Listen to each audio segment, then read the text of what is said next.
निशान बटन दबा दो चुप्पे चाप, रायपुर उत्तर के मतदाता।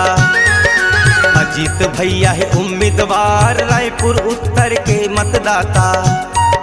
अजीत भैया के ट्यूबलाइट निशान बटन दबा दो चुप्पे चाप, रायपुर उत्तर के मतदाता।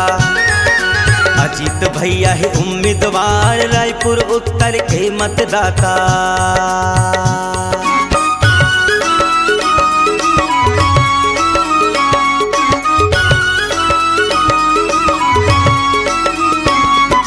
अज तुकरेजा भैया जी कूद पड़े मैदान में, शेर असन गरज के बोले।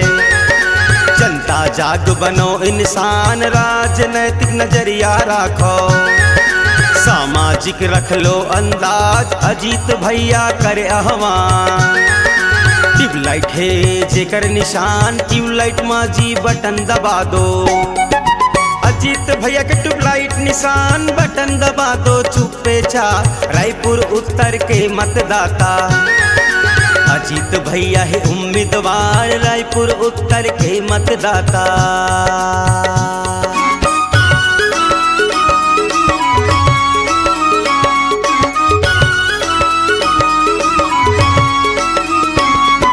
सादा जीवन उच्च विचार, मृदभाषी जुबान है, स्वच्छ छवि के धनी है भैया।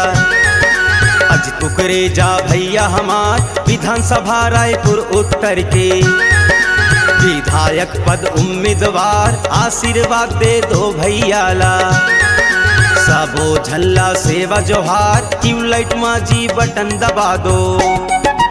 अजीत भैया के ट्यूबलाइट निशान बटन दबा दो चुप्पे चाप, रायपुर उत्तर के मतदाता।